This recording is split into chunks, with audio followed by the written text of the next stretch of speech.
Hello and welcome to Nerdarchy. For nerds, by nerds. I'm Nerdarchy Dave, and today I am joined by Matt and Marty. How you guys doing today? Good, Dave. How you doing? Doing great, but I did just realize I put you guys in the wrong boxes. I got you reversed. We showed up on time. We don't know how this works. We're We just don't even know how this works. pawns in this game. It's a little, what is that? Parent Trap? Yeah, there you go. Where they switched them? Boom, Freaky Friday. There you go. There you guys are. How you guys doing? No, it's which one is it? The one? Yeah, it's Freaky Friday where they swap the parent and mom. Hi, I'm Matt Forbeck. I'm the creator of Shotguns and Sorcery. Yeah, so and I'm Marty Forbeck, his ungrateful child. Yeah, I'm getting a recording from somewhere. I'm hearing something. Yeah, hold on here. Is that me or one of the? Hold on here. Yeah, what are you guys playing? Something. One of us put this on in the background.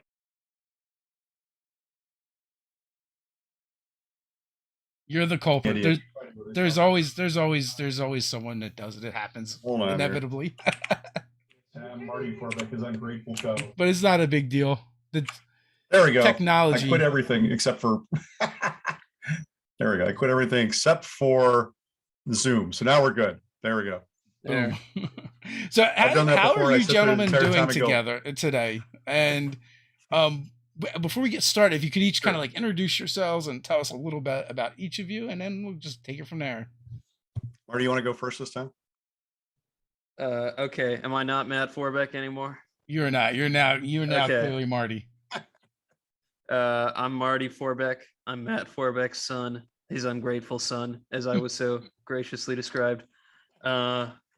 I wrote the rules for the 5th edition version of Shotguns and Sorcery, which is up on Kickstarter now. Go check it out.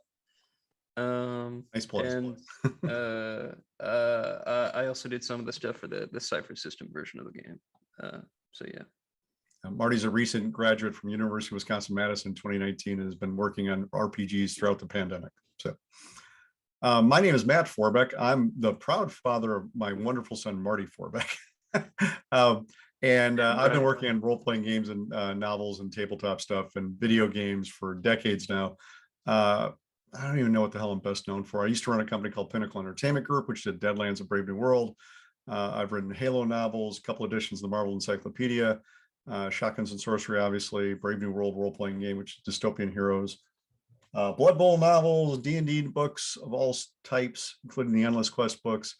And I'm currently, beyond this project, also working on the Marvel tabletop role-playing game that's coming out from Marvel Comics. The playtest book is coming out in the spring, and then the actual core book will be out next year, or the year after that in 2023. Yeah, I had booked you, and I was like, oh, this is a cool project. Shotgun and Sorcery, right? And I'm like, okay, that's pretty cool. I could definitely see some people getting behind that. And then then I was like, oh, wait a minute. Also, you're the one doing the Marvel game. This is my little side gig that I'm doing for fun, right? And the Marvel thing's like Marvel comes in, and yeah. You need to have the whole swipe and the logo with the characters coming through it and everything else. So. I feel like it's kind of a big deal for us nerds to get another official Marvel property. It's a big deal for me, man. I actually worked in the last one with Margaret Weiss Productions, where Cam Banks was the lead designer. He had this group of us that he had as consultants called the Illuminati. And I've worked on Marvel Battle Days, which is a mass market game I designed for Playmates Toys back in 2008, 10, something like that. I forget. So I've been working on Marvel stuff for a good chunk of my professional life, and comic book stuff too. So it's really good to get back to that and have some fun with it. Are you a comic book fan? It would suck if you weren't a comic book fan. No, I learned reading. I actually learned how to read on Spidey comics from the Electric Company back when I was like 3 years old, right? So yeah, I've been a big comic book fan my entire life, and I grew up reading them. I never worked in a comic book store, but I spent tons and tons of hours in one, right? And lots of gaming stores over the years too. And worked on Champion stuff when I was starting out. One of my first books was Western Hero, where I took Western role-playing stuff and adapted it to the Champion system for Iron Crown Enterprises. And ironically, the guy who was my editor on that project was Monty Cook in one of his first professional gigs. So back when he was working for Iron Crown before he moved over to TSR. So Shotguns and Sorcery. Marty, is this your second project you worked on professionally, or have you done other stuff as well? I mean, you're really young, Uh, so Yeah. I mean, uh, I guess you could say it's second or third, depending on how you count it. I think it's like fourth, actually, right? Because you It's did like the fourth. monsters in Main Streets, and miners and mobsters, which are a monster book and an adventure for the Cipher System game, and you did the Pathfinder conversion. So that's 3 books there, right? Yeah, but And then in my head, I lumped some of those together because yeah, they were all being tend to blend. worked on at the same time, kind of. do you mind me asking how old you are, Marty? I'm 22. So, I mean, that's pretty impressive to already be breaking in and getting some stuff under your belt. Yeah. Yeah. I'm pretty happy about it. I mean, he had an in here, obviously, but also, I mean, Marty's been a gamer since early on. His first Dungeons and Dragons game, we were talking about this the other day, was at Gary Con 1, where he ended up playing in a white box D&D game with Frank Menser, who was Gary's right-hand man at TSR for many years, right? And we had a great time doing it. And he's been playing ever since. So just always been involved in games. Nice. So, what are you guys playing nowadays? What are you playing, Marty? Me, in the tabletop realm, I mean, I don't have a regular group going. I live out in Madison with just my girlfriend. During a pandemic, so that makes it more of a challenge. I've been reading. I picked up the Call to Cthulhu box set the other day. Yep. That's good stuff. I've been reading Blades in the Dark. That's good stuff. Can't you just like sneak into one of Alex's games? Sneak in one of Alex's games. Alex Kammer is who he's talking about, right? Yeah, Runs yeah. Game Hole. Yeah. So yeah, you should say, hey, Alex, give him a shout out. I'm actually looking forward to playing this one, which I just picked up at Gen Con, right? Jiangxi by Banana Chan and Senfung Lim, who are wonderful designers. They actually have a Kickstarter going on for a game right now. It's Exquisite, what the hell is it? Exquisite Murder or something like that, right? Exquisite Crime, that's it. And they launched the same time we did. And I'm a big fan of their work, and I actually backed it myself. So that's pretty cool stuff too. Honestly, when I'm not writing tabletop stuff, if I'm working on tabletop stuff at the time, I'm like playing video games instead. Yeah. When I'm working on video games, I'm playing tabletop stuff because I just want to have my head in a different area, or I'm reading novels or comics or whatever. So like this last year, Marty got me hooked on the Yakuza games, and I have been playing. I'm in Yakuza Like a Dragon. I actually started with Yakuza 0. I've been playing through every one of them. So now I'm 7 games into the series and having a ball with it. But I'm also working on video games too. I'm working on one that hasn't been announced yet, and then Warhammer 40,000 Tacticus, which is a mobile game that we're doing for iPhone, Android, that kind of stuff. So good fun. Yeah, I'm the same way. It's like I've been reading a lot of tabletop stuff, but like honestly, like the stuff I play from day to day is like Final Fantasy IV. what Final? Aren't they're up to like 30 or something, right? Yeah, they're coming out with 16. 16 is the next one. Yeah, but if you count like the 16.2s. Oh yeah. Okay, if you count every single spin-off that they've come out with over the years, there's like 100 of them. Yeah. What That's was like I don't know. I just remember seeing like a meme. I thought it was Final Fantasy, but maybe not. Where they're talking about like doing the 30th one, but they'd been using like the Roman numerals. So it's like they can't use the 3. The meme was about using the 3 X's on it. Yeah. That makes a whole different game. Yeah. Yeah, that's a completely different game. You can make jokes for literally days about Final Fantasy naming conventions. Yeah. I mean, they're ridiculous. Like when they because they name them all with Roman numerals, and they try to make them disconnected. So it's like Final Fantasy 1 has nothing to do with 2, has nothing to do with 3. But then sometimes they do want to make direct sequels. So they made Final Fantasy X. Yeah. But then they wanted to make a sequel to that one. So they did Final Fantasy X dash regular old number 2. Right. It gets nuts pretty quickly. Yeah, so, that's where money is to be made. They will come up with a way. So So why don't you guys tell me about Shotguns and Sorcery? What's that about? What a great idea. Shotguns and Sorcery is a fantasy role-playing setting. It actually started out as a fantasy setting for 3rd edition back in the day. And I proposed it back when Wizards of the Coast was doing this world hunt to try to come up with a new world setting, which they eventually became Eberron, right? Yeah. Which my friend Keith Baker was the designer for. Oh, Actually, is Keith eventually- Baker also your nemesis? He's our nemesis. 'cause No, he no, defeated Keith is us. my buddy. I love Keith. It's I assume friendly nemesis. but Yeah, there you yeah, go. yeah. I had him on. I'm like, you're our nemesis. You beat us. And back in the day, John Nephew at Atlas Games said, "Could you help this new freelancer we got and kind of teach him the ropes?" Who is it? It's Keith Baker. I'm like, okay, great. And then Keith goes off and wins the Eberron search. Like, a year later, I'm like, Yeah. Go kid. Everything. Yeah, he also submitted like a bunch of them too. I think he said. He did. Yeah.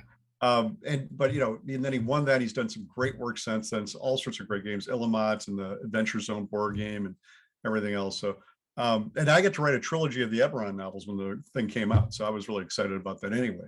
But one of the things I had submitted to that was. Oh, wait a minute. Which trilogy did you write? Because I read a bunch of them. The Marked for Death. Oh yeah, that was a good one. That was actually the really good one. I like this guy. Well, sorry, I didn't mean to say actually, but no, that was some were better than others, is all. Yeah, of course, and everybody's got their own taste. I'm always happy when somebody likes anything I've worked on. So, but yeah, I wrote that Eberron trilogy, and then while I was doing that, I'm like, God, I had this idea. I think I'll shop it around because I was pretty established even at that point, and see if anybody wanted to bite on it. And I ended up selling it to Mongoose Publishing, who was a big D20 publisher back in the day. And they licensed it from me. I was going to be writing books. And then my wife became pregnant with quadruplets, which are Marty's younger siblings.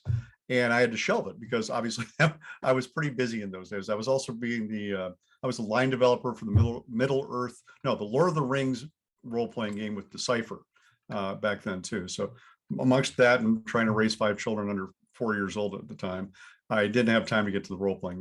That's the real secret about being that prolific in any industry is all those kids to feed.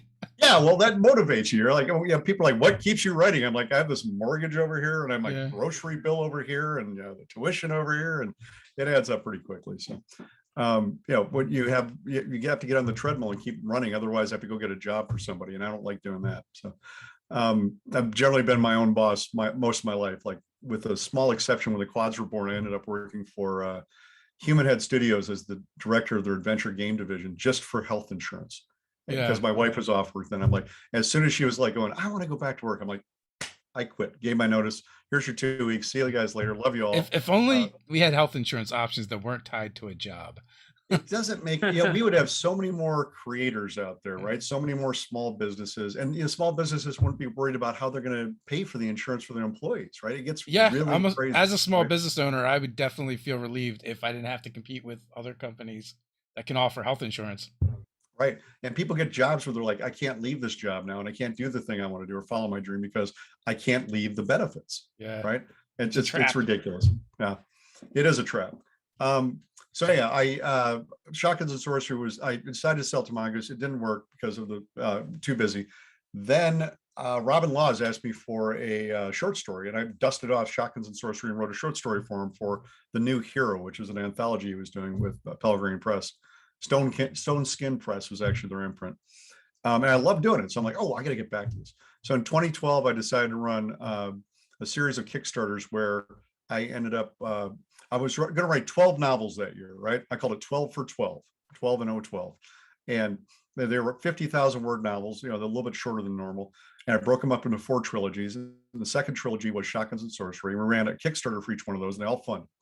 And when I was done writing that, to cut a little bit out of the story, an artist said, I really love this stuff. I want to do a role-playing game out of it. I'm like, I used to be a publisher. I can probably do that myself. And then after him bugging me for a year, I'm like, I'm never going to get to this. Why don't you do it? So in 2015, Outland Entertainment ran a Kickstarter for the Shotguns and Sorcery role-playing game using the Cipher system developed by Monty Cook Games, right, which they licensed from them. And Rob Schwalb was the rules developer for that. And I wrote all the background text and everything else. And it did pretty well. The Kickstarter did well, but then they had a hard time delivering it for various internal reasons. And I ended up taking it over in 2020 and helping them deliver the last bits of it. And then just as we finished off delivering all that bits, at the same time, I had Marty writing the 5th edition version of it to bring it all the way back to Dungeons and Dragons again. And so we launched this Kickstarter, I think October 26th, and it wraps up on November 16th. But that's just the history. To tell you what Shotguns and Sorcery is a whole nother story, right? So, we know how it came to be. Now, what is it? Exactly. Yeah. So, Shotguns and Sorcery is essentially a world in which a fantasy world, high fantasy world, in which a zombie apocalypse has happened and destroyed the entire continent, right? The ruler of the dead, this horrible necromancer, has let forth these hordes of zombies upon the continent. They chase everybody toward Dragon Mountain, essentially, where there's a dragon living on a mountain, kind of like the Lonely Mountain from The Hobbit, right? And the people there, who are the survivors, plead with the dragon to defend them from the ruler of the dead until they can build themselves a city by building a wall around the mountain. And the dragon agrees to do that. He says, I'll do it, but only if I get to rule the city that you found there. After that, I will be the dragon emperor and you will be my subjects. So they do that. Now it's 500 years later, and the zombies are still wandering the wasteland outside of the city. And it's inside the city, things have evolved a little bit because it's this pressure cooker, right? So a lot of times fantasy worlds are this idyllic place where nothing has changed for thousands and thousands of years. But here now suddenly it's become more industrial, right? The dawn of the industrial age. So we have glow globes that light the city streets instead of gas lamps. And if you want to get from one part of the city to the other, you stick up your hand and a flying carpet comes down as you're taxiing, takes you from one place to the other. People use shotguns and rifles and things like that, but they're enchanted too. So, if you want to reload your weapon, you tap it on the ground and suddenly it's full of bullets again. Or if you want to cast a spell, you can actually have enchanted shotgun shells you shove into your weapon and then blast people away with, ray of cold or fireball or whatever, and have fun that way. So you're one of the adventurers now who has grown up in the mean streets of Dragon City, as it's become known. And you can either wander out into the wilderness and try to find places where the zombies have kept these places from being touched for hundreds of years. You can explore these tombs and find treasures, or you can have more investigatory, noirish adventures in the city itself. That's why we call it fantasy noir. That's the genre that we've adopted for that. Are you using D&D zombies, or do you have custom zombies? These are pretty much D&D zombies. So I mean, they're like, they attack you, they bite you. You don't actually if you get bit, you're not infected, right? You're just bit. But the trick is, if anybody dies in the entire city, eventually they become a zombie, right? The ruler of the dead is not watching over everything constantly. He's not omnipresent or omniscient. So she looks every now and then, she'll her attention will wander and say, oh, you're dead. Boom, you're a zombie now, right? So if you're an elf, elves are very powerful in this city. It's kind of stratified, where the dragon emperor lives at the top. Then there are elves in the elven reaches, dwarves in the stronghold, gnomes in Gnome Town, halflings in the big borough. Below that's the village where most people live, all the humans, the vast number of humans live. And then below that is Goblin Town, where all the quote unquote evil races like the orcs and dwarves or orcs and goblins and ogres and hobgoblins and such live, where they can still hear the clawing of the zombies at the wall at night, right? And their horrible moans. So, it's a terrible place to live, essentially. It's a lot of fun though for an adventure. I'm getting like Shrek vibes, Shrek 2 vibes. Well, that's probably Shrek just me. I'm going to toss on a terrible Scottish accent. No, it's a bit of that, right? There's beastmen who live in the swamps outside, and they've managed to survive for hundreds of years. Marty actually invented that for this edition of the game, for the Shotguns and Sorcery 5e. Shrek 2. Did you use Shrek 2 as your inspiration? Yeah, Shrek 2 had big influence on my childhood. No. Somebody once told you? Yeah. Yeah. So what are the beastmen? So they actually live outside with the zombies. Yeah. There were a couple of creatures that were mentioned in the original rule book that are full playable races in this book. The mermen and the beastmen, who have like tiny hidden settlements, like heavy militarized, like little bunkers or little tiny like villages outside of Dragon City that people don't really know about, but that are hidden out there in the woods. Right. And if the ruler of the dead ever actually focused on them, they'd probably be obliterated, but they're small enough to be beneath her notice, so to speak, right? And they're pretty well fortified too. It's one of the things, like if you become a zombie, if you're an elf, it's a big bad thing because they're so powerful. But if you're a goblin, it's like, well, we'll just chop you up. It's okay. Which conversion was easier, the 5e or the Cipher system? Well, Marty did most of the work on the Have to ask- 5e. Yeah, you have to ask Rob Schwald about how hard the Cipher system conversion Yeah. was. Yeah. Although we did just hire Rob as a developer for this, so he's taken Marty's work, and Rob knows Shotguns and Sorcery because he worked on the Cipher System edition, and he was one of the 5th edition designers for the original 3 books, right? And he made Shadow of the Demon Lord, right? That's him. Oh, yeah, which is great, punk apocalyptic, and all these other great things, right? Rob's a great designer, great friend too. Yeah. So I was happy when I said, Rob, do you have time to look over this stuff, make sure we're getting the flavor and everything right? He's like, oh yes. And I'm like, oh, thank you. So nice. Yeah, he's just such a great guy in so many ways. So I was really pleased about that. But Rob would probably be the guy to answer that. But I think, honestly, it's easier to do the 5th edition version of this because it was originally conceived of as a Dungeons and Dragons setting, right? Okay. So in that sense, it's coming right back around.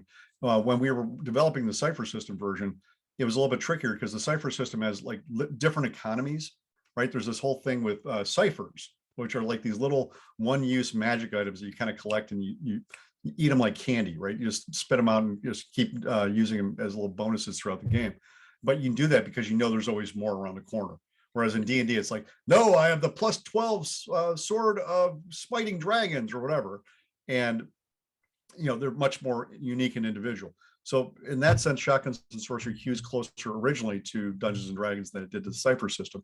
But we managed to deform the setting around these things to fit it really well as we were creating them. I gotta say, I agree and disagree. Oh, good. I would like to disagree with.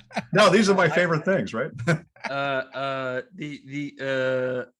I do think Shotguns and Sorcery as a setting fits 5th edition better. I mean, it was designed as a Dungeons and Dragons setting originally.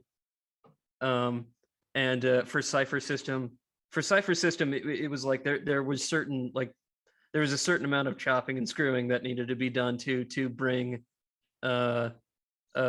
fantasy into a system that had been designed to run a game like Numenera. I mean, I developed stuff for the Cipher System version, and I developed stuff for 5th edition, and developing stuff for 5th edition was, at the very least, it was a lot more mathematically rigorous. That's true. It was more difficult on the developer end, in some ways. I mean, in Cipher System, an NPC is like 4 numbers that you can just come up with. In 5th edition, it's like 20, and you got to make sure they're all in line.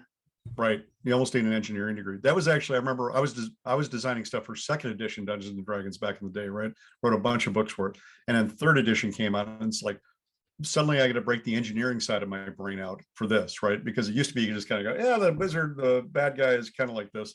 And now it's like, no, there is a mathematical answer for exactly how that character needs to be. And if you get it wrong, people will notice, right? There's always going to be some guy out there with a calculator going, sir, you've made a mistake here. And you're like, oh, shit, sorry, buddy.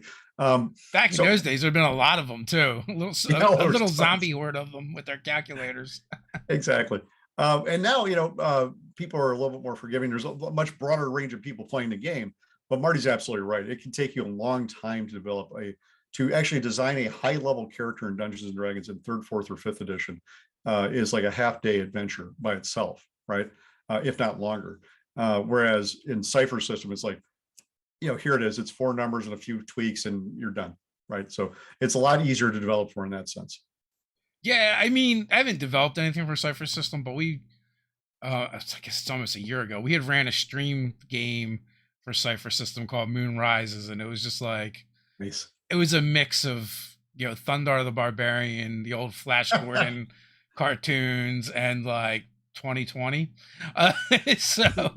And like, yeah, when I would make stuff up and I would just look at like the pre-gen monsters, I'd be like, that's close enough, and then just reskin it or whatever. Exactly. Yeah, no, it's much more forgiving that way. It's actually Cipher System is a very GM friendly game, right? The game master doesn't have to make any rolls. They just have to narrate things and set things up and whatever, and it's up to the players to roll all the dice. Whereas in Dungeons and Dragons, obviously, it's much more of a give and take as far as that goes, right? There's a different economy in there as far as like we're rolling for initiative. I've got my guys on my side, your guys on your side. We play them off each other. When Cipher system is designed to run a little bit more quickly. It actually lends itself better to investigatory type stories, right? Investigation stories, as opposed to combat stories, which Dungeons and Dragons is a fabulous combat simulator. So if you want to get in there with shotguns and sorcery for that part, it's fantastic, right? But if you want to do like walking down the mean streets of Dragon City, Cipher system can actually, it's a little bit easier to work with for that. Yeah, Cypher is very non-tactical. So exactly. So, hey, by the way, if people are listening, they're saying, well, wait a minute, I like both of these. That's good. You can back the Kickstarter, and there's actually at the same time, the bundle of holding is running a special throughout the entire Kickstarter on the Cipher System edition. So you get $75 worth of PDFs for $18, right? For $17.95. So if you go to the bundle of holding, that's there too. In fact, you can get the PDFs from both systems for under $50 right now, which is pretty damn good deal. Nice. So how big is the book going to be? We're currently looking at 256 pages, our estimate. We haven't actually laid it out, although we have 95% of the text and 95% of the artwork in. We're reusing a lot of artwork with some new pickups from Outland Entertainment, including a new cover that they did that I used to make this custom screen that I ran stuff at GameHoleCon with. There you go. Ooh. That's Jeremy Muller's artwork again. So Jeremy did a new cover for us for that. We got a few new pieces of pickup art we're going to do in there. The book might expand a little bit with stretch goals, but we're trying to keep it really, really tiny for that, because we don't want to delay the book by adding tons of stuff to it, right? We want to deliver next summer, which is when we promised. And I think we can make that easily. In fact, if we're lucky, we'll have the PDF out like in January or maybe February, as opposed to having it out just in August, then saying, okay, wait for the book now, guys. It's in shipping from wherever. So if there's shipping containers for your books. Jesus. Well, that's one of the things I'm trying to avoid, right? I've actually gotten quotes from all over the country and all over the world. And most of the Chinese quotes are actually now about at par when you start figuring shipping in for printing in America. So the printer I'm actually currently talking about using is Jostens. Marty's heard me say this many times. Jostens are the people who print like half the yearbooks for high schools in America. Right? Oh yeah, we had actually considered using them for our book, but like things got all screwy with because when we were doing ours, it was like right in the middle of COVID, like right after it started, and then like we ended up shifting gears because like they were giving us like timetables, and I'm like, they're like, we won't be able to get this to this by at least this time, and or this time at the latest is what they said. And I'm like, I don't actually believe you. I think it's going to be that time at the earliest. So, right, exactly. For us, because we padded out the schedule enough, I think we have some time. So even if they take an extra month or two, it's still going to be faster than shipping anything from China. Oh yeah, and they for print sure. In Tennessee. So and we're actually having Atlas Games do the fulfillment for it, right? They're going to ship everything out for us because they're really good at this stuff. John Nephew's been a friend of mine for decades, and Michelle, wonderful people. But the neat thing about that is I could have like tried to set it up here in my office and do shipping out of here and run everything out of my garage. But these guys know how to ship into Albania and China, and right now shipping into the EU because of the new VAT laws they've all that changed. Oh, it's crazy, and I didn't even want to think about trying to bother with it for this book. So John will take care of all that stuff for me. And then we're actually charging for shipping after the Kickstarter goes, because things are changing so quickly with that these days. It's hard to know. We're going to ship it to you guys in the best, cheapest way we can. And that's one of the other reasons we're trying to keep to avoid doing tons and tons of stretch goals, because then you're like, I've got a second book. It's going to be 3 months later. Do I ship them both 3 months later to save shipping costs, or do I ship separately, which doubles the cost? Or it gets crazy. And people want their book right away, as opposed to having to wait an extra 3 months after everybody else has got it. So we're just doing one book, real simple, trying to get to you as quickly as we can. And then if everybody loves it and wants to back up a truck full of money at my front door, we'll do lots and lots more stuff later on. But for this project, we're keeping it as focused as we can. I know dealing with the international backers, it's like they get mad at you for not like knowing the laws in their country. I'm like, I don't even know the laws in my country. Exactly. How am I supposed to know in yours? No, they've been changing so rapidly in America. It's hard to keep up with what the hell. Yeah. They actually have Christmas surcharges that they're doing for the Postal Service, right? You're like, how do I figure that in depending on when I'm going to ship? I don't know, right? And as far as the fulfillment costs go, which is we have to pay Atlas to actually put the books into a box and send it out. We're covering all that stuff, right? All the basic costs we know it's going to, that's part of what we're covering when you guys back us. But the shipping costs we're asking you to cover, because hell if I know what they're exactly going to be or where you are at that point, or how we're going to figure out VAT in Morocco or whatever. I don't want to tell people they can't buy a book either, right? If they're willing to pay for the shipping, great. You can bring it out to wherever the hell you want to. If you think you're going to be iffy about that, I recommend a PDF. They go really quickly, right? And yeah, that was definitely one of the challenges. And like our Kickstarter had some other components to it, like maps and minis. It was all flat plastic stuff, but still. But as soon as you get away from the media mail type mailing stuff, it changes everything. They're like, why is it $70 to ship it here? I'm like, I don't know, because that's what it costs. Exactly, right? Yeah. It's not my fault. That's what the Postal Service tells us, or UPS or whatever, right? Yeah. I'm well aware of the media mail rules. And I'm like, okay, it's a book. We can put ribbon markers in it. You might be able to get away with a postcard or a bookmark, because you can call those marketing material that you can also ship loose inside a box with the book. And that's it, right? So we're just trying to keep it easy and make sure, again, that suddenly somebody didn't say, well, that should have cost $5 to ship, but now it's 20. Like, that's, we're just trying to get you your stuff and not go to jail. That's exactly. It. No, but the problem is you don't go to jail. What they do is they show up, because if it's media mail, the USPS can actually open up the package. You're allowed to see what the hell's in it, right? So they open up the package and then they send it postage due to whoever ordered it. Or they ship it back to you, and then you have to ship it again at the quote unquote proper rate.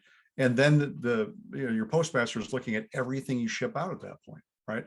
Because they're like, well, they fucked up one. I bet you'll be messing with lots more. Yeah, you come under scrutiny. Exactly. So I'd much rather just do it properly and make sure we're following all the rules. I'm not trying to be an outlaw here. I'm trying to make games. So. Yeah. The outlaw if I'm going to smuggle something, it's not going to be RPG books. All right. Exactly.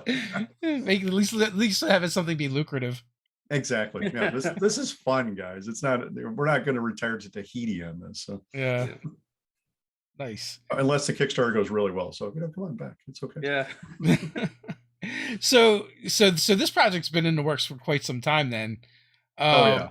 Did you have a lot of people coming over from Cypher System to play it in 5e, or you find it's like new people? Yeah, it's hard to tell. I'm gonna have to sit down and analyze it when the whole Kickstarter is done. I'll be able to compare the lists of people who did both.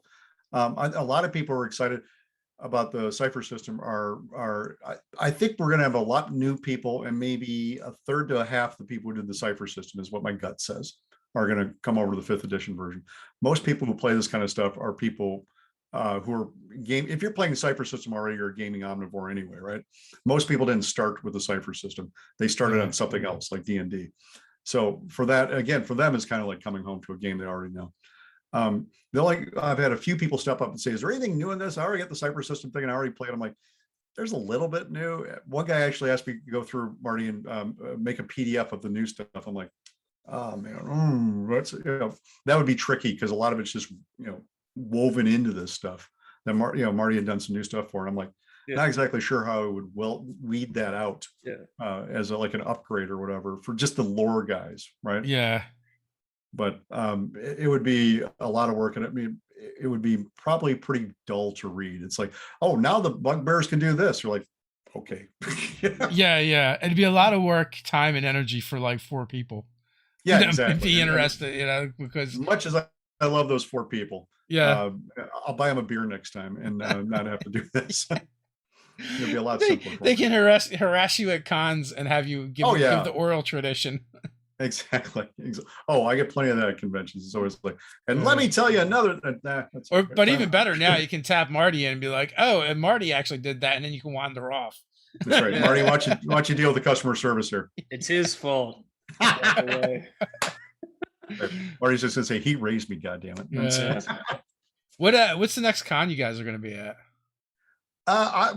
We're going to do C2E2. Actually, we have an event at C2E2, which is the Chicago Comic and Entertainment Expo. Let's see, that is in December. On the 11th of December, we're going to be there doing a panel with Ken Hite about designing tabletop RPGs. Right. And I think that we're just gonna like blaze in and out for the day to Chicago because it's just Yeah. a short drive from where we are. And the next big thing we're doing after that, I think is going to be Gary Con, which is in Lake Geneva. That's run by Gary Gygax's family, and I've been a guest there for many years, and they're great people. And that's, I believe, in March. And then I was just named as a guest of honor at Kubla Con out in San Francisco. Oh, right. cool. So, and they're doing that because they want me to.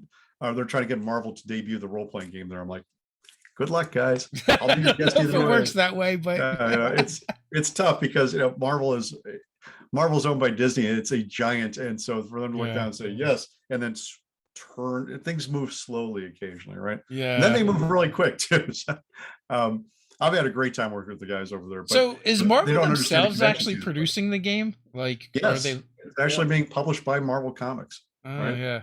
And not Marvel Studios. Marvel Comics is actually publishing the game. So I'm working with one of the divisions inside the comic book company, the original Marvel, essentially, to make this game. So the funny part is I got the job because, well, I mean, for a lot of reasons. I'm an expert game designer, and I wrote 2 editions of the Marvel Encyclopedia. I've worked on other Marvel games. But also, the publisher of Marvel at the time, just before the pandemic started, was John Nee, who was originally the vice president of Wildstorm, which was Jim Lee's division of Image Comics. Right. Okay. So John had actually hired me back in 1994, I think, something like that, to help develop the Wildstorm's collectible card game with Jim Lee and one of their editors, Drew Bittner, way back in the day. So I've known John for like 28 years or something like that, 27 years. So when he wanted somebody to write this game, he's like, I know Matt, I know he'll do a good job. And he's got all these other credentials. So they hired me to do it. So, and unfortunately, John's been laid off now, but he also, he got furloughed during the pandemic, but he also runs a company called Cryptozoic, a gaming company, right? And they do all sorts of wonderful stuff, including they have a Frank Miller's Dark Knight Returns board game that they're actually working on right now. I think they did a Kickstarter for it. They're about to release, amongst their many other wonderful things that they do. But John doesn't know role-playing games that much, so that's the reason he brings me in for this stuff. And is the system? It's called like D66 or something. 616. 616. Oh yeah, like the D16116 because of the exactly. Yeah, the character. There's 6 characteristics, and they spell out Marvel, Marvel.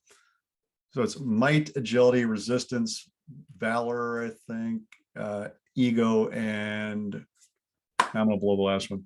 The L word. What is it? Yeah. Good luck.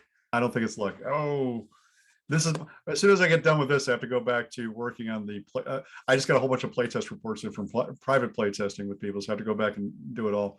And this is the thing, I had this fully in my head for months, and I'm working on Shotguns and Sorcery, and like, okay, that has to all go away, and I have to reload it back in. It's almost like a computer memory where I have to go find what hard disk did I leave that on, and then plug it in at that point. But the acronym is Marvel, and the DICE system is the D616 system, which is, of course, the 616 is the Earth 616 is where Marvel's basic stuff happens. But it's also called the Marvel Multiverse role-playing game, which means that you're going to be able to go back and forth between lots of different universes, including whatever one you and your friends create at your table, right? So that becomes its own distinct universe. Is that some inspiration from Phase Rip there with the acronym? Yeah, a little bit. Although Phase Rip wasn't really a good acronym. It was just kind of like what everybody. It's just what everyone called it. Yeah, exactly. It wasn't intentional, I don't think. No, I mean it works, but it's like who? If you're thinking about things like what's a good mnemonic for how we're going to do this, Phase Rip, right? Yeah, yeah. And spelled FASERIP. Like, no, that wouldn't do it. I don't know. I think I feel like that game still holds up though. It does, actually. When I was younger than Marty, I used to run original Marvel superheroes games at Gen Con as a member of the RPGA. And I remember meeting Jeff Grubb. That's probably the first time I met Jeff, actually, while I was running those games, because he was one of the designers for Jeff Grubb and Steve Winter. I know you still have you had some of those like old tournament modules in the basement. Yeah, exactly. We found dot matrix printouts of these things. It was kind of nuts, right? We ran 2 seasons on the channel playing that game. And I don't know, it always just tickled me because I'm like, this game has been dead for like 30 years. So but it's still fun, right? It's And it's there's been still other fun. editions. People are There's still playing it. there's I think it was a little ahead of its time and kind of innovative in some of the mechanics. Yeah, definitely. I mean, the whole charting thing where you can actually do shifting from one column to another and all that kind Yeah. of stuff, and having, things where you had, full on successes or mega successes or partial successes or partial failures. That whole idea that you had different levels of success and failure was fairly innovative at the time, right? And the Um, karma system, I think, as well. Like Yep. that was the first instance of having XP that you could spend to narratively affect what was going on or mechanically exactly. affect. Although that was actually one of the flaws in the game that came out later, is that the karma system was also your XP system, right? So Yeah. you had your choice between saving the world and doing something narratively interesting, or Yeah. saving up and becoming a more powerful character. And it's like, that's a tough call for players, right? Who's going to be greedy and who's going to be selfless here at the table? But you know So what? Monty Cook adopted it later on. uh, So no, I mean, I'm there may be something like that in the current system, but we're yeah. solving that issue, where you don't want to go back and forth between, do I level up or do I punch the bad guy, right? Yeah. Also, the I don't think it should be popularity that system close. was a much better alignment system than alignment ever was. Oh, exactly, right. Yeah. No, it's a great game. Mike Selinger did the Saga system for TSR just before they got bought by Wizards of the Coast. That was a great version too. Marvel actually did its own version back in like 2002, which only lasted a few books. And Mark Bagley artwork was That beautiful. was like the hardcover one with stuff. like stones or something, right? It had like a Exactly. weird. Yeah. It was like this little weird stone thing where you're like allocating things on your character sheet. Yeah, Um, I only ever played the phase rip version. I never got around to yeah. the Cortex version or The Cortex the other version one. was fun, and it does a lot of things really neatly. I think it tends to fall down a little bit on the combat side, because it tends to be something where it's very, very story oriented, right? Because you can attack people on different stats and stuff like that. But I worked on the game, and sometimes I still have a hard time wrapping my head around all the ways to make it a Marvel game. So when we Yeah. did this game, we went with something more traditional, with Thor versus the Hulk kind of a thing, where you can actually put these guys in an arena and beat the crap out of each other and have fun that way, and tell great stories with it as well, right? So we returned a little bit more to the combat side of it as well, So because that's part of the fun. It's like, that's the reason HeroClix does so well. That's the reason a lot of these other games do so well. It's like, who's going to win? I put Iron Man versus Thor, and yeah, whatever. And, as nerds, yeah. we always want to do that. We want to do that anyway, right? Oh, yeah. Like it's just the thing, and also like that's how every great crossover starts anyway. They always Exactly. fight each other. There's always a misunderstanding. Wait, you're on the good Yeah. guy side? Holy cow, we should work together. Yeah. Who knew? But first we have to nearly kill each other, right? It's very, very important. So Spike has a question, and if you don't want to get into this now, that's okay too. Sure. Can Max speak to some of the decisions made with the Marvel 616 system? Very curious. Honestly, I've probably said as much as Marvel doesn't want me talking a whole lot about it. So Yeah. ready to do PR, I thought you may have said more than you're allowed already. No, I mean, I edged up against it, and these are things that Yeah. are like, if you're looking and paying attention, not too hard to figure out. See, But guys- I can't go into depth in anything, unfortunately. Once the game is ready to go, I am happy to come back here or anywhere and tell everybody everything I possibly can about it, right? But we'll have to wait. The playtest version comes out in March 29 is what it's slated for right now. And I think there's going to be an ad in previews like this week, Diamond previews. So if people keep their eyes out for that, they might see it, which might have a little bit more information in it for you. But Marvel is a big PR machine, and they do not take kindly to people speaking out of class. So I'm going to keep my mouth shut as much as I can. Yeah. Except for who's the one they always do memes about for letting things slip? I think I know who Holland? you're Is talking it about. Tom Holland? Yeah, that's right. Yeah, he always does. But what are you gonna do? You're gonna kick him off the film because he's when he started this stuff too. He was like 18 or 20 or whatever, and he's like, well, you're gonna make mistakes. See, that's why I got to do one of these shows, but do it like Hot Wings style or Hot Ones style in person, but with like shots of whiskey or something. There we go. Then you start sneaking those questions in. I did one called Drinking with Authors as a podcast. And I'm like, well, this will be fun. Yeah. That actually sounds like a terrible idea. Especially if you have things you're under NDA for. Exactly. Yeah. It was like 2 hours too. I'm like, at the end, I'm like, woohoo!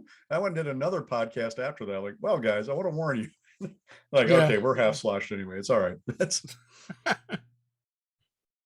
But I would love to answer that question. But honestly, we should give Marvel its own time when it shows up and when it's ready. Yeah, no, awesome. Yeah, if you want to come back and talk about that, that'd be great. I'll be delighted to. Honestly, I'm really excited about the game, and if it was up to me and it wasn't part of a large machine, I'd probably be blathering about it the entire time. Every time I changed anything in the system at all. But So, yeah, what is something each of you are really excited about with Shotguns and Sorcery? Marty, you want to take that one? I'm excited for it to be out. Yeah, me too. It's been this thing we've been working on. I just want to be done and not working on it anymore. Yeah. I want it to be in people's hands. Yeah. I'd like to see the final book. Yeah. That's always a great feeling, right? It's whenever I get a book in that I've worked on, it's always like you have that moment you're like, wow, it's a miracle this actually is in the world now. Yeah. And then you up and you find a typo immediately. But other than that, it's great. I mean, you've been doing this a long time. You're saying that doesn't get old. Like you've probably had that happen like hundreds of times now. It never gets old. I mean, sometimes now when a box shows up and I know the book's in there, I'm not like, gotta open it. I'm like, I'm gonna wait till I can have my moment. I'm gonna put it aside, and then when I get a quiet second, then I'm gonna open it up and go and treasure it, right? Because it's been 30 some years into doing this. You get a book in it you worked on, and a lot of people helped you out with.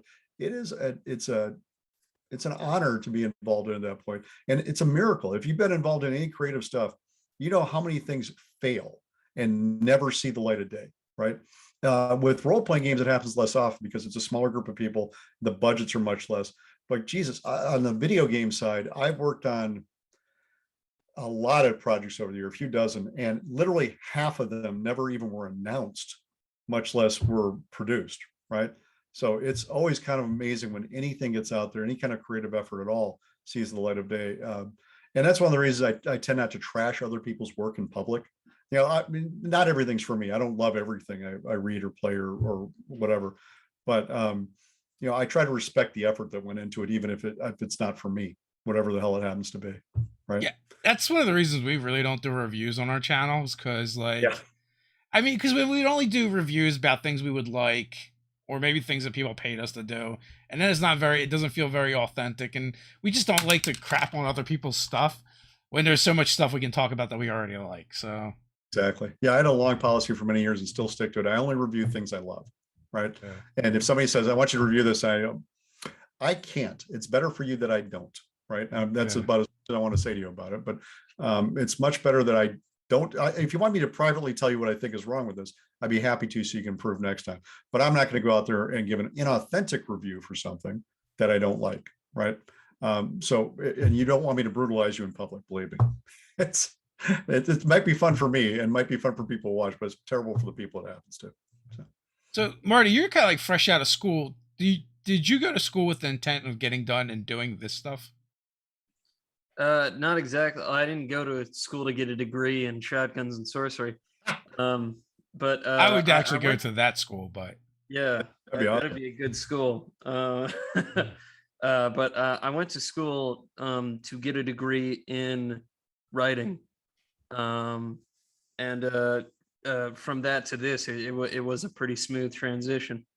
I mean, I started working on the Cypher stuff while I was still in school, so I mean, it was pretty intertwined the whole time.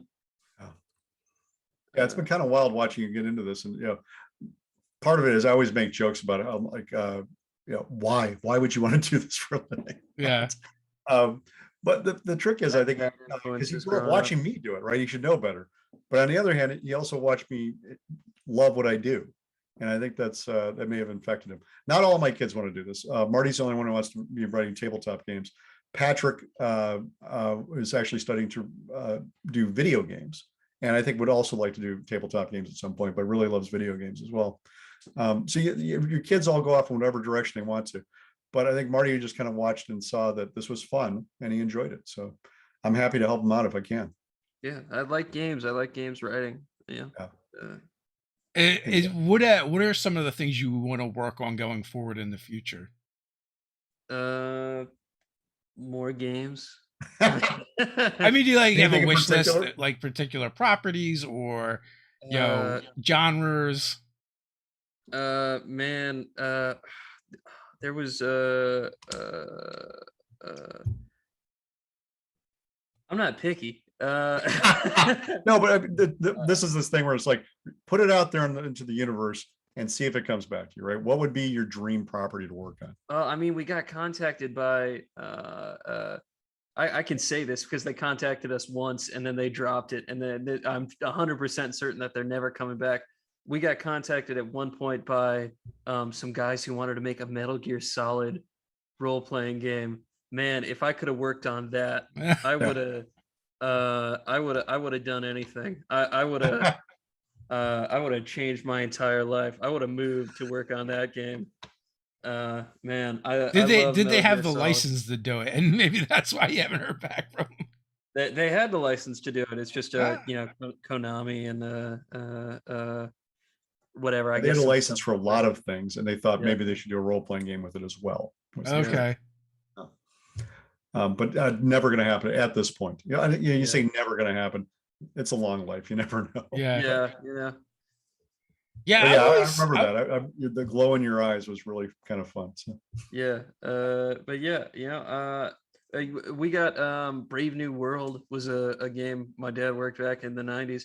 I'd be interested in working on that. Yeah. Well, we got the rights back to that a while back. I may have an in for you on that one. So yeah, that's a dystopian superhero game I published in 1999 when I was running Pinnacle Entertainment Group, which now does Savage Worlds and lots of Deadland stuff.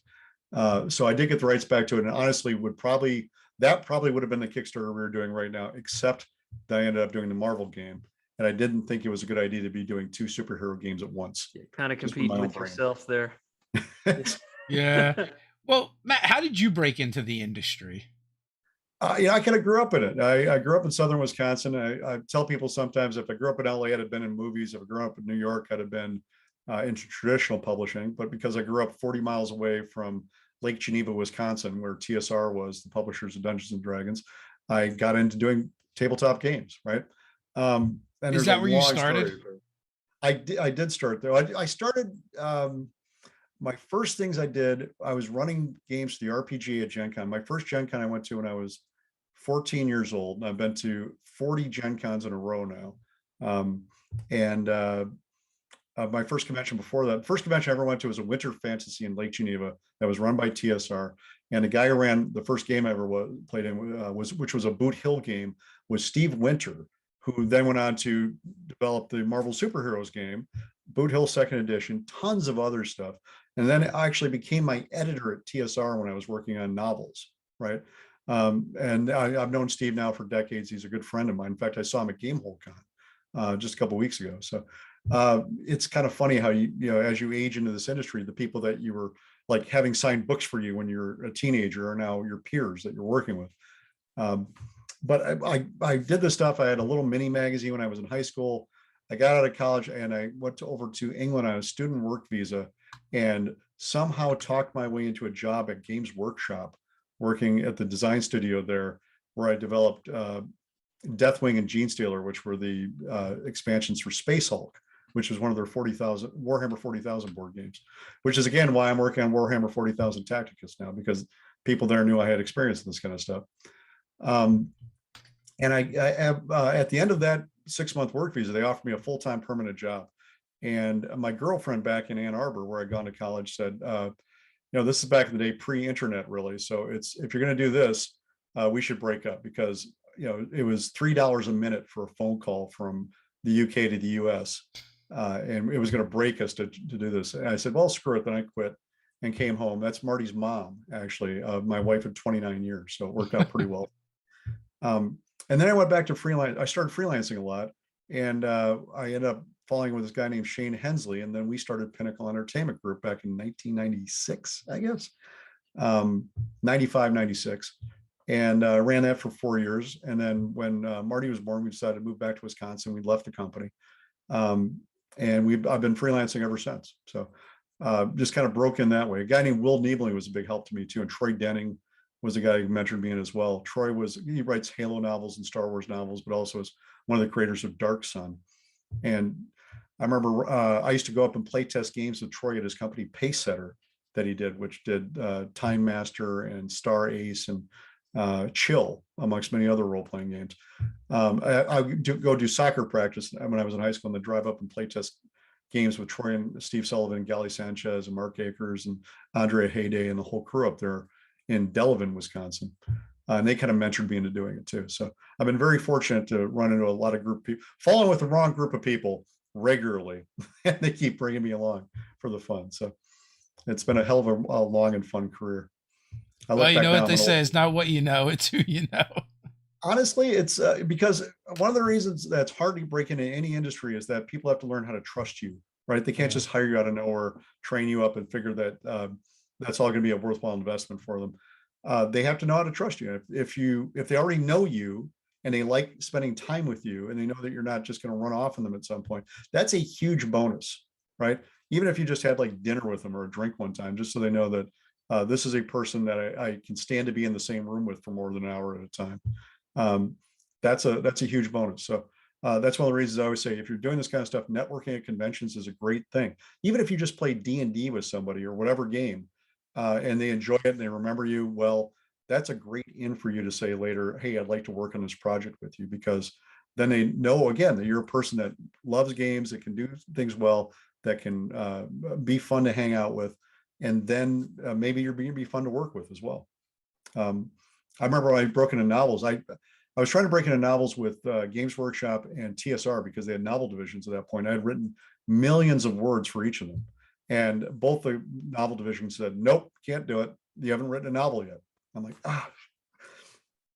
And I had a novel I had written in college that Marty has occasionally cracked that is never coming out of my hands until I die.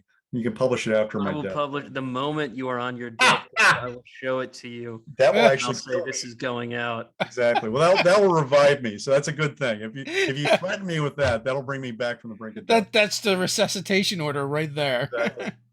But I was griping about it. I think it was a Gamma trade show, and Ed Pugh from Reaper Miniatures heard me. He overheard me. He was at the next table. He said, "What?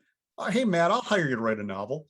I'm like, "Hey, Ed, thanks." So he hired me to write a novel for CAV, Combat Assault Vehicle, which is their giant mech battling game.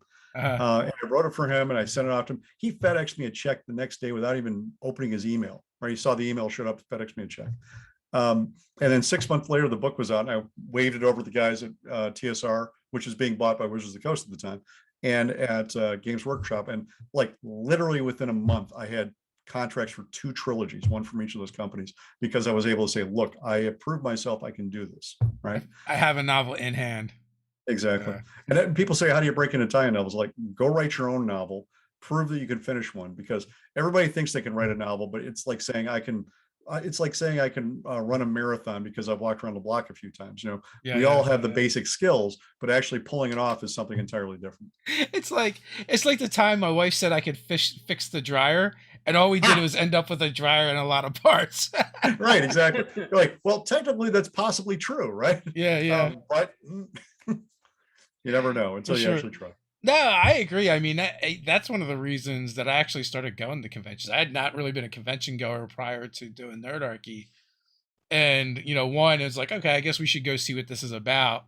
And two, it's like, it's just an opportunity to meet people in person. And like you said, whether you're having a drink with them, a coffee with them, or a meal with them, it just changes the dynamics of relationships from, social media or emails to then like, oh, this is someone I've pressed the flesh with. Exactly. It's a that's changer. one of the things with hiring practices anyways. My brother-in-law has done this a lot too. He's like, by the time you get to the interview process, they probably think you're qualified for the job, but what they really want to do in the interview is figure out, can I stand to be in the same room with you day after day? Yeah. So, because that's part of the gig, is you have to actually, nowadays less because we have virtual stuff, but when you're hiring somebody to work in the same office with you, especially if it's a small office, you got to be able to say, let's go grab lunch or whatever, or see you, have a great weekend. And not hate every hour that you're in the same room with them. Yeah. Is working with this person going to make me nauseous every day? Exactly. Is this going to reduce my stress level or increase my stress level? Right. And that's really what you want to do, is to be the person that reduces their stress level, because that's why you hire people, is to help you out with things, not to complicate your life. Yeah, not to add to it. That's for sure. So we are right around the hour mark. You guys, final thoughts before we head on out? Go back our Kickstarter, Shotguns. Yeah. If you go to shotgunsandsorcery.com, that will actually redirect you straight to the Kickstarter page. You don't even have to touch a search box. Shotgunsandsorcery.com. It's running until Tuesday, November 16th. So 6 days from now it ends. So get in quick. We're not planning to publish this and release it through stores. Actually, we have some of we have a retailer level, so some stores will have it, but it's not going through your traditional distribution. And especially, we'll do print on demand and PDF for the books after they come out through Drive-Thru RPG. But if you want that deluxe edition, which is going to have the foil stamped logo and black leatherette cover and all that kind of stuff, ribbon marker, gilt edges, this is probably the only way you're ever going to get it. So step up and do it now if you can. And if not, you can buy it later, but this is where you get the really cool special stuff. And have fun, play games. Marty? Yeah, you should buy it. As always, folks, the links are down in the description. And until next time, stay nerdy. Thanks, Dave.